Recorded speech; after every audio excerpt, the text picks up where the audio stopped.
नमस्कार मित्रांनो, स्वागत आहे आपल्या यूट्यूब चॅनलवर। आपल्या चॅनलवर नवीन असाल तर चॅनलला सबस्क्राईब करून ठेवा, जेणेकरून नवीन नवीन माहिती तुमच्यापर्यंत लवकरात लवकर पोहोचेल। तर मित्रांनो, आपण आज या स्पर्धा परीक्षा क्षेत्रातील सर्वात महत्त्वाचा विषय म्हणजेच करंट अफेअर चालू घडामोडी हा टॉपिक आज आपण बघणार आहोत। आणि येत्या MPSC कंबाईनसाठी 2 फेब्रुवारी आणि 5 मेसाठी इम्पॉर्टंट करंट अफेअरचे आपण मुद्दे पाहणार आहोत। तर कोणते कोणते आहेत, तर आपण पहिला मुद्दा पाहूया की नवीन संसदेचे उद्घाटन कधी झाले। तर नवीन संसदेचे उद्घाटन हे 28 मे 2023 रोजी करण्यात आले होते। नवीन संसद भवन ही त्रिकोणी आकाराची आहे आणि 3 मजली इमारत आहे। या इमारतीचे वास्तुविशारद हे विमल पटेल आहेत। लोकसभा सभागृहाच्या राष्ट्रीय पक्षी मोराच्या थीमसह हिरव्या गालिच्याने सजवण्यात आलेला आहे। त्याचप्रमाणे लोकसभेच्या 888 जागा आहेत।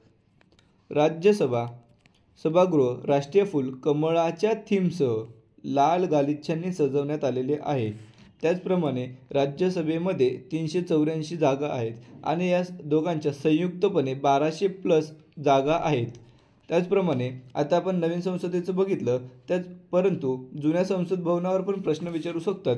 तर जुने संसद भवन हे वर्तुळाकार आकाराचे होते आणि ते 1921 मध्ये ड्यूक ऑफ कॅनॉट यांनी त्या संसदेची पायाभरणी केली होती आणि 1927 मध्ये लॉर्ड इर्विन यांनी त्यांचे उद्घाटन केले होते। समान नागरी कायदा लागू करणारे पहिले राज्य कोणते आहे?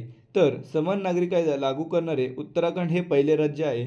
आणि मित्रांनो, तारीख लक्षात ठेवा की 7 फेब्रुवारी 2024 रोजी हे विधेयक पारित करण्यात आले होतं आणि हे विधेयक पहिला लोकसभेतच पारित करण्यात आलेलं आहे। त्याचप्रमाणे समान नागरी कायदा काय आहे, तर 5 गोष्टींसाठी असतो: विवाह, घटस्फोट, वारसा, दत्तक, वैयक्तिक बाबींसाठी एक समान कायदा प्रदान करते।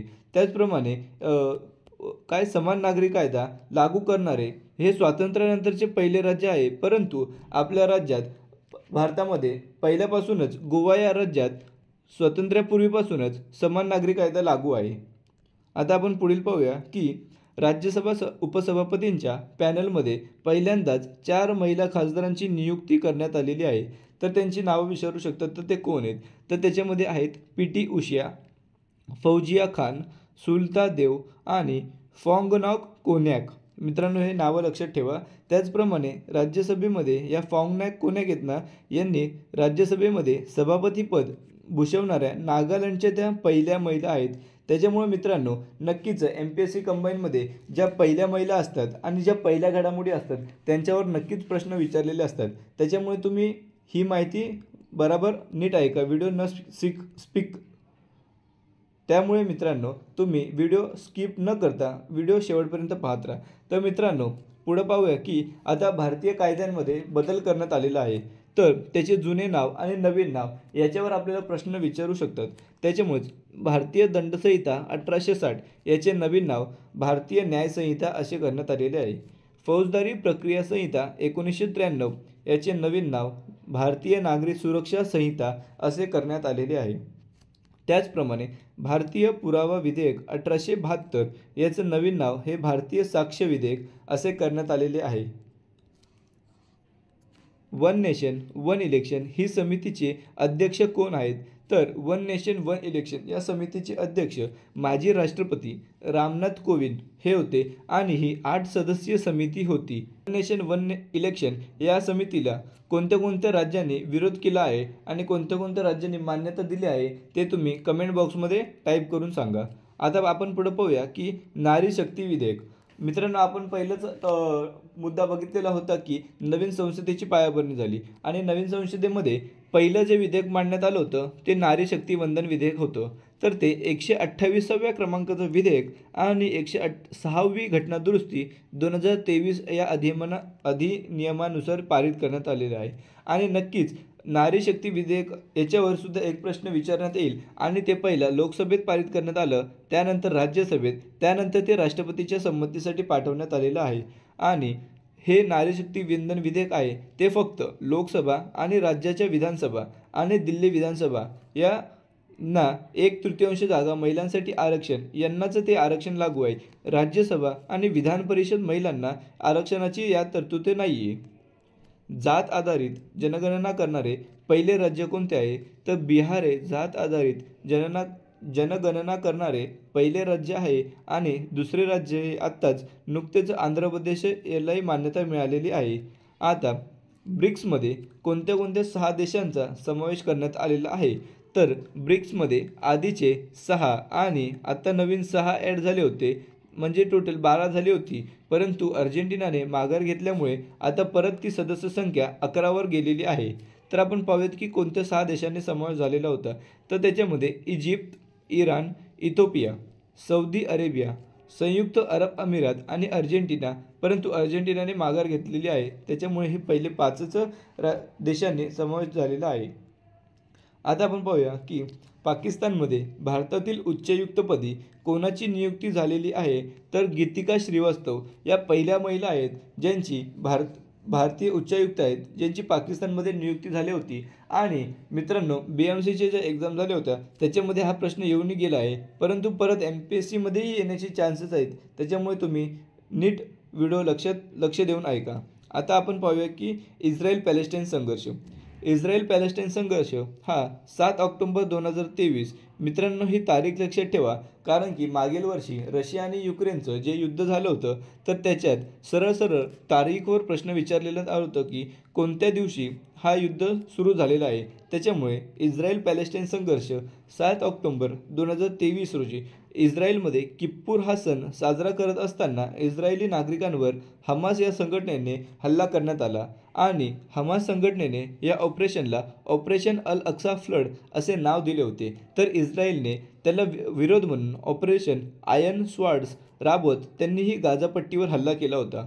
आणि मित्रांनो, आपले भारतीय नागरिक विद्यार्थी त्या इस्रायलमध्ये अडकले होते, तर त्या इस्रायलमधून परत भारतीयांना आणण्यासाठी आपणही ऑपरेशन अजय हे राबवण्यात आलेलं होतं. आता मित्रांनो, आपण पाहूया की दारू उत्पादनावर आरोग्य चेतावणी छापणे बंधनकारक करणारा पहिला देश कोणता आहे? तर तो आयर्लंड आहे. महाराष्ट्रातील मका संशोधन केंद्र कोठे उभारण्यात आलेले आहे? तर ते औरंगाबाद जिल्ह्यातील सिल्लोड, डोईफोडा आणि कोटनंतरा या ठिकाणी महाराष्ट्रात मका संशोधन केंद्र उभारण्यात आलेले आहे. राज्यातील पहिला अवयव दान जनजागृती उद्यान कोठे आहे? तर ते आपले ठाण्यामध्ये उभारण्यात आलेलं आहे. महाराष्ट्राने कोणता मासा राज्य मासा म्हणून दर्जा दिलेला आहे? तर मित्रांनो, हाही प्रश्न खूप महत्त्वाचा आहे, कारण की महाराष्ट्राने आता पापलेट या मासाला राज्य मासा म्हणून घोषित केलेले आहे आणि पापलेटला स्थानिक नाव हे सरंगा म्हणतात. त्याचप्रमाणे शास्त्रीय नाव हे त्याचं पॅम्पस अर्जेंटिना आहे. त्याच्यामुळे मित्रांनो, हे नाव तुम्ही नीट लक्षात ठेवा की पापलेटचं शास्त्रीय नाव काय आहे. आणि पापलेट सर्वात जास्त पालघर या राज्यात भेटतात. आता आपण पुढे पाहूया की पहिले उद्योगरत्न पुरस्कार कोणास मिळालेला आहे? तर पहिले उद्योगरत्न पुरस्कार हे आपले भारताचे रतन नवल टाटा यांना मिळालेला आहे आणि यांना अद्यापही पद्मश्री आणि भारतरत्न हे 2 किताब मिळालेले नाही आहे. त्याचप्रमाणे 2024 रोजी मित्रांनो, इथं 24 आहे, 24 रोजी 28 डिसेंबर 1937 रोजी रतन नवल टाटा यांचा जन्म झाला होता आणि 9 ऑक्टोबर 2024 रोजी या माणसाला आपण गमावलेलं आहे आणि त्यांचा मृत्यू झालेला आहे. आता पहिले उद्योगमित्र पुरस्कार कोणाला मिळालेला आहे? तर तो अदर पुनावाला यांना आणि त्याचे बक्षीस 15 लाख रुपये पारितोषिक त्यांना मिळालेलं आहे. उद्योगिनी पुरस्कार हे गौरी किर्लोस्कर यांना मिळालेलं असून त्यांना पारितोषिक 10 लाख मिळालेलं आहे. उत्कृष्ट मराठी उद्योजक पुरस्कार हे विलास शिंदे यांना मिळालेला आहे. दिव्यांगांसाठी औद्योगिक प्रशिक्षण संस्था कोठे उभारण्यात आलेली आहे? तर ती हरंगुलमध्ये लातूर येथे उभारण्यात आलेली आहे. महाराष्ट्राचे माहिती देणारे पर्यटन केंद्र कोणत्या देशात उभारण्यात येत आहे? तर मित्रांनो, मॉरिशियस येथे महाराष्ट्राचे माहिती देणारे पर्यटन उभारण्यात येणार आहे आणि ते आंतरराष्ट्रीय दर्जावरील हे पहिलंच आहे. त्याच्यामुळं नीट लक्षात ठेवा मॉरिशियस. भारतातील पहिले UPI ATM कुठे आहे? तर पहिले UPI ATM हे मुंबईमध्ये हिताची पेमेंट लिमिटेड येथे आहे. आता मित्रांनो, मागील वर्षी गोल्ड ATM कुठे उभारण्यात आलेलं होतं असा प्रश्न MPSC कंबाईनमध्ये विचारण्यात आलेला होता. त्याच्यामुळं हाही प्रश्न कुठेतरी इम्पॉर्टंट आहे. रेल्वे बोर्डाच्या पहिल्या महिला CEO म्हणून कोणाची निवड करण्यात आलेली आहे? तर रेल्वे बोर्डाच्या CEO पहिल्या महिला म्हणून जया वर्मा सिन्हा यांची नियुक्ती करण्यात आलेली आहे. ॲमेझॉनचे तरंगते स्टोअर कोठे उभारण्यात आलेले आहे? तर दल सरोवर काश्मीर येथे ॲमेझॉनचे तरंगते स्टोअर उभारण्यात आलेले आहे. हरित पर्यटन परिषद कोठे आयोजित केली आहे? शिलाँग मेघालय येथे हरित पर्यटन परिषद आयोजित करण्यात आलेली आहे. भारतातील पहिली हायड्रोजन बस कोठे सुरू करण्यात आलेली आहे? तर ती लेह लडाखमध्ये सुरू करण्यात आलेली आहे. तर त्याचप्रमाणे भारतातील पहिली हायड्रोजन रेल्वेसुद्धा सुरू करण्यात आलेली आहे आणि ती हरियाणा राज्यात जिंद ते सोनीपत या 2 स्टेशन दरम्यान सुरू करण्यात आलेली आहे. Let's move forward he comic book कोणाची आहे? तर मित्रांनो, NCERT आणि युनेस्को यांनी संयुक्तपणे let's move forward he comic book प्रकाशित केली आहे. आता तुम्हाला प्रश्न असाही विचारू शकतात की लेट्स मूव्ह फॉरवर्ड ही काय आहे? तर ती कॉमिक बुक आहे. आता IIT मद्रासचं झांजिबार तांझानियामध्ये आहे. तेथे त्यांनी ना एक कॅम्पस उघडलेलं होतं. तर तेथे पहिल्या महिला संचालक म्हणून कोणाची नियुक्ती करण्यात आलेली आहे? तर प्रीती अघालयम यांची नियुक्ती करण्यात आलेली आहे. आता आपण मित्रांनो, आपल्या महाराष्ट्रात जसं लाडकी बहीण योजना सुरू करण्यात आली होती आणि महिलांना दरमहा 1500 रुपये करण्यात होतं आणि त्याची प्राईज वाढवून आता 2100 रुपये करण्यात आले आहे. त्याचप्रमाणे आपण इतरही राज्यामध्ये ह्या योजना आहेत, परंतु त्यांची नावं काय आहेत हे आपण लक्षात घेऊया. कर्नाटकमध्ये गृहलक्ष्मी योजना ही योजना सुरू आहे आणि महिलांना दरमहा 2000 रुपये मिळतात. त्याचप्रमाणे मध्य प्रदेशमध्ये लाडली बहना योजना आहे आणि महिलांना 1000 रुपये मिळतात. मित्रांनो, नीट इथं वर्डिंग तुम्ही लक्षात ठेवा की लाडली बहना योजना मध्य प्रदेशची आहे आणि लाडकी बहीण योजना महाराष्ट्राची आहे. त्याचप्रमाणे तमिळनाडूची कल्लईग्रान मगलीर उमिराई थित्तम महिलांना तेथे 1000 रुपये दरमहा दिले जातात. आता भारतातील पहिले RO वॉटर ATM कोठे उभारण्यात आलेले आहे? तर ते दिल्लीमध्ये आहे आणि दिल्ली मेट्रो स्टेशनवर अन्नधान्य ATMसुद्धा उघडण्यात आलेलं आहे. भारतातील पहिले आदिवासी विद्यापीठ कोठे उभारण्यात आलेले आहे? तर मित्रांनो, भारतातील पहिले आदिवासी विद्यापीठ हे मुलुगू तेलंगणा येथे आणि त्या विद्यापीठाचं नाव आहे समक्का सरक्का आदिवासी विद्यापीठ. त्याचपणे मित्रांनो, मराठी विद्यापीठ आणि हिंदी विद्यापीठ हे कोठे आहे ते तुम्ही कमेंट करून सांगा. आता आपण पाहूया की हिंदी भाषेत MBBS पदवी उपलब्ध करून देणारे पहिले राज्य कोणते आहे? तर उत्तराखंडने MBBS ही पदवी आता आपण हिंदी भाषेतही करू शकतो. त्याचप्रमाणे आता पुढील पाहूया की भारतातील पहिले सौर शहर हे कोठे आहे? तर मध्य प्रदेशमध्ये भारतातील पहिले हे सौर शहर ठरलेले आहे आणि भारतातील सर्वात मोठे सौर शहर म्हणून थिरुवनंतपुरम केरळ याची निवड करण्यात आलेली आहे. मित्रांनो, एक इथं लक्षात ठेवा की पहिले सौर शहर हे मध्य प्रदेशातील सांची म्हणून यांची निवड झालेली आहे आणि पोलीस भरतीमध्ये हा प्रश्न विचारण्यातही आलेला होता. आणि 24x7 म्हणजेच 24 तास सौर ऊर्जेवर उपलब्ध असणारे पहिले सौर गाव म्हणून मोढेरा मेहसाणा गुजरात राज्यातील हे गाव आहे. आता पहिली ग्रीन हायड्रोजन फ्यूल सेल बस कोठे सुरू करण्यात आलेली आहे? तर नवी दिल्ली कर्तव्यपथावर सुरू करण्यात आलेली आहे. आता आपण पाहतोय की नुकत्याच व्याघ्र प्रकल्पांना मंजुरी झालेली आहे. मित्रांनो, 29 जुलै हा व्याघ्र दिन म्हणून ओळखला जातो आणि त्याचबरोबर आता 55वा व्याघ्र प्रकल्प म्हणून विरांगना दुर्गावती मध्य प्रदेशमधील यांना मान्यता मिळालेली आहे आणि 54वा ढोलपूर करौली या राजस्थानमधील आहे, यालाही मान्यता मिळालेली आहे. कोणत्या राज्यामध्ये 1 लिटर पाणी बॉटल विकण्यास 1 लिटर खालील पाणी बॉटल विकण्यास बंदी करण्यात आलेली आहे? तर ती आसाम राज्याने बंदी करण्यात आलेली आहे. इंटरनॅशनल सोलार अलायन्स याचा 95वा देश म्हणून कोणत्या देशाची निवड झालेली आहे? तर तो चिली. पहिले सोलार रूफ सायकलिंग ट्रॅक कोणत्या राज्यात आहे? तर ते हैदराबादमध्ये आहे. भारतातील पहिली AI न्यूज अँकर कोण व कोणत्या राज्यात आहे? तर मित्रांनो, तिचं नाव लिसा आहे आणि ती ओडिसा राज्यातील आहे. त्याचप्रमाणे जगातील पहिली मानवीय रोबोट CEO ही कोणत्या देशाची आहे, तर ती पोलंड देशाची आहे आणि त्या CEOचं नाव मिका आहे. त्याचप्रमाणे ती डिक्टॅटोर या कंपनीकडून तिची निवड करण्यात आलेली आहे. तर मित्रांनो, आता तुम्ही मिका आणि लिसा या दोन्हीमध्ये कन्फ्यूज न होता नीट लक्षात ठेवा की लिसा ही ओडिशा राज्याची AI न्यूज अँकर आहे आणि मिका ही पोलंड या राज्याची मानवीय रोबोट CEO आहे. त्याचप्रमाणे विमान उडवू शकणारा मानवीय रोबोट कोणत्या देशाचा आहे, तर तो कोरिया देशाचा आहे आणि त्या रोबोटचं नाव पायबॉट असं ठेवण्यात आलेलं आहे. Lumpy skin disease positive state म्हणून कोणत्या राज्याची निवड करण्यात आली होती, तर ती लंपी स्किन डिसीज पॉझिटिव्ह राज्य म्हणून नागालँडची निवड करण्यात आलेली होती आणि हा एक झोनोटिक रोग होता आणि तो फक्त बैलांना होत होता. तर आता आपण पाहूया की भारतातील पहिली 3D प्रिंटेड पोस्ट ऑफिस कोणत्या राज्यात सुरू करण्यात आलेली आहे, तर ती अलसूर बेंगळुरू येथे सुरू करण्यात आलेली आहे आणि महाराष्ट्रातीलही सुद्धा पहिलं 3D प्रिंटेड पोस्ट ऑफिस हे पुणे जिल्ह्यात आहे. अंतराळात जाणाऱ्या पहिल्या अरब महिला म्हणून कोणाची निवड झाली आहे, तर रायनाह बर्नाबी. त्याचप्रमाणे भारताने INS किरपान ही युद्धनौका कोणत्या देशाला भेट दिली आहे, तर ती व्हिएतनाम देशाला भेट दिलेली आहे. जगातील सर्वात मोठा खाजगी दळणवळण उपग्रह कोणता आहे, तर तो SpaceX कंपनी एलॉन मस्कची SpaceX कंपनी आणि ती ज्युपिटर 3 आहे.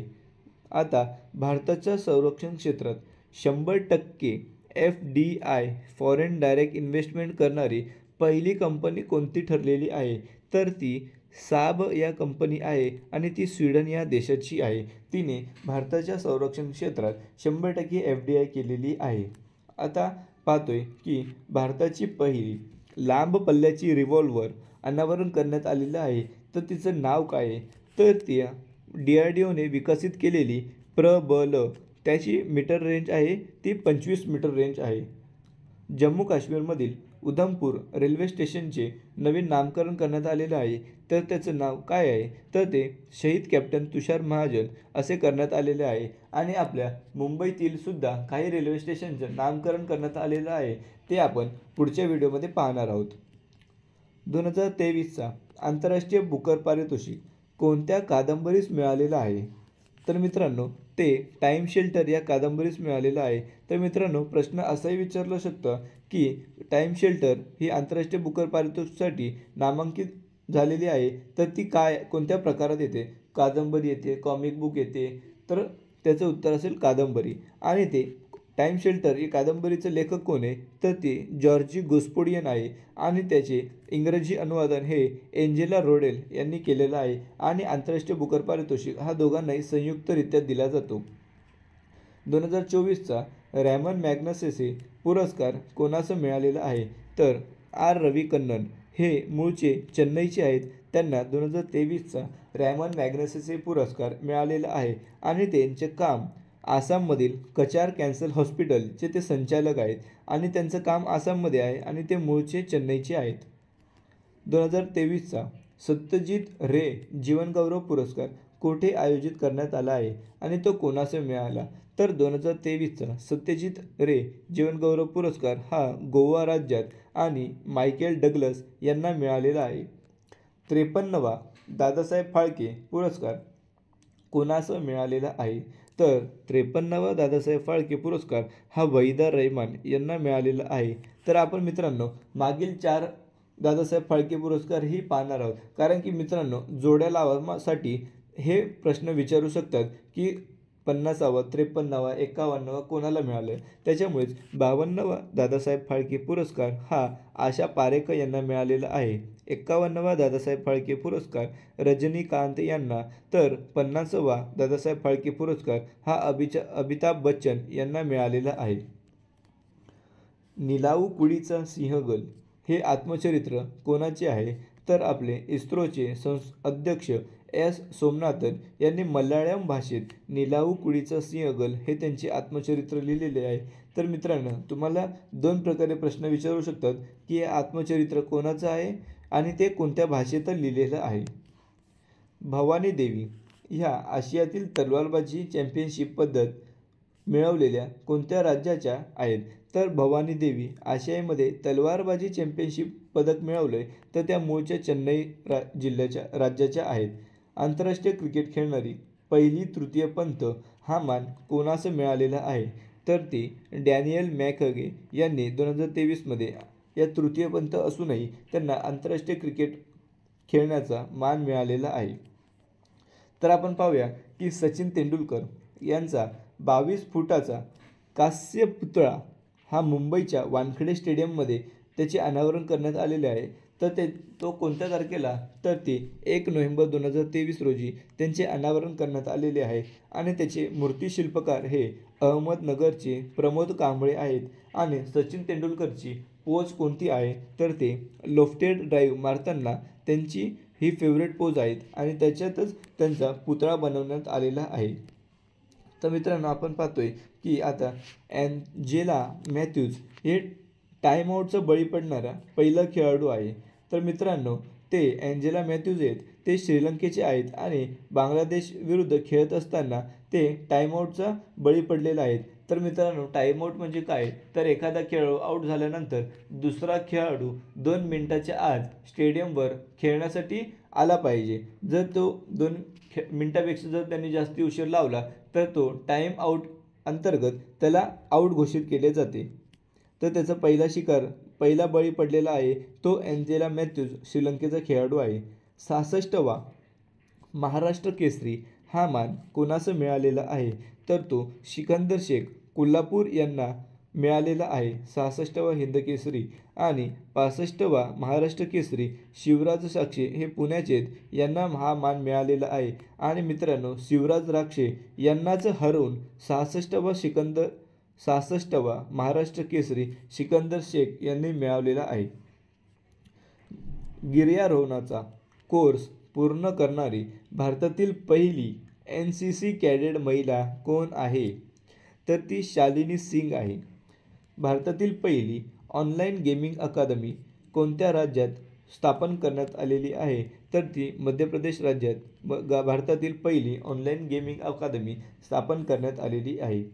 मंगोलिया विरुद्ध खेळत असताना 34 धावांमध्ये कोणत्या खेळाडूने शतक करून सर्वात जलद शतक करण्याचा रेकॉर्ड बनवण्यात आलेला आहे? तर तो नेपाळचा कुशल मुल्ला यांनी 34 धावात 100 रन करून सर्वात जलद शतक मारण्याचा रेकॉर्ड आपल्या नावावर केलेला आहे.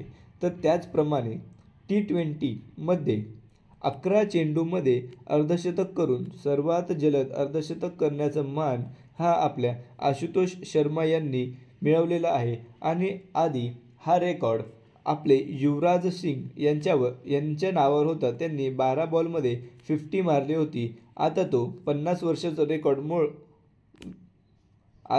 20 वर्षाचा रेकॉर्ड मोडत आशुतोष शर्माने तो रेकॉर्ड आपल्या नावावर केला आहे. तर मित्रांनो आता आपण पुढच्या व्हिडिओमध्ये पुढील करंट अफेअर महत्त्वाचे ते आपण पाहणार आहोत. त्याच्यामुळे तुम्ही नवीन असाल तर चॅनलला सबस्क्राईब करून ठेवा आणि ही व्हिडिओ तुम्ही न स्किप करता जशी पाहिली तशीच तुम्ही पुढचीही व्हिडिओ न स्किप करता तुम्ही पहा. तुम्हाला नक्कीच 2 फेब्रुवारी आणि 4 मे रोजी जो कंबाईनचे पेपर आहेत त्याच्यासाठी तुम्हाला खूपच उपयुक्त येईल. आणि नक्कीच मित्रांनो तुम्हाला या व्हिडिओतून 13 पैकी जवळपास 10 ते 12 मार्क मिळण्याची शक्यता आहे. धन्यवाद.